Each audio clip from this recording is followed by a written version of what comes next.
Kapitan,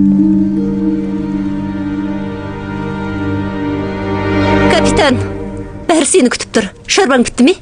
Мұны неге көбірек өндірмеген? Мазалайтын болдым. Стак мырза бар ма екен? Ол Филиппис полковниктен бірге.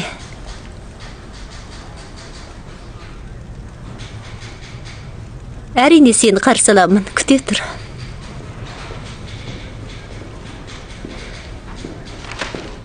Сенің егістеріңді оқыдым.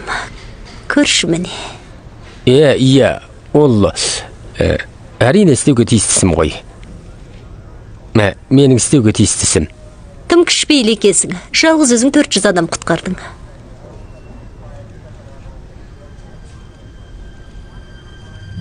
Ол түкке тұрғысыз іс. Алайда олардың жұбайлары олай ойламайды. Олардың ішінде салтпас жүргендер өте көп. Сен батырсың. Батыр деген сөздің мағынасын біліп алып айтуың керек. Олардың жұбайлары саған рахмет айту керек.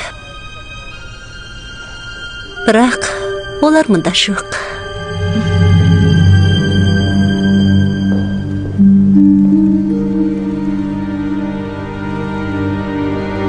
Капитан, бәрі сені күтіп тұр. Шарбаң бітті ме? Қаттыңшы, тұра тұршы. Сен үшін бейсерігін тауып өте оңай сияқты. Пейге сен ойлағандай емес, маған сенші. Мен ештеңе ойлағам жоқ, капитан. Бұрын әскер болуды армандайтын едің. Қазір арманыңа жеттің. Басқалармен ұқсас болдың емес пе? Солай шығар? Сонда ұстак екеуіңші. Екеуіңнің араларыңда байланыс жоқ екенін қайдан білем? Сен әйел адамды мүлде түсінбейтін сияқтысың. Ірімшік пен Болканы түсінбейсің бе, досым? Рас па? Мен әуелі. Ода ойламауың керек еді. Өзіңше әйелдерді түсінемін деген кезіңде өзіңнің ақымақ болғаныңды білдіреді. Мен тек қызметке ғана назар аударып келемін.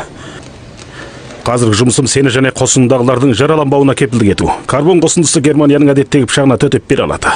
Әрине, 9 басты жылан пышақпен сендерге шабуыл өтпейді. Сені мына қалқанды тастауға қимайды деп естідім. Міне көрші.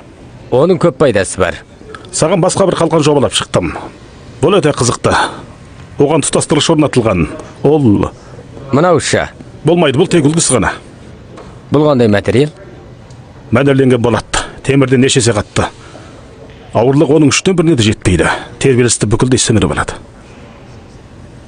Мұны неге көбірек өндірмеген? Мұндай металл өте сирек кездеседі. Сенің қолыңдағы осында бар болған металдан жасалған.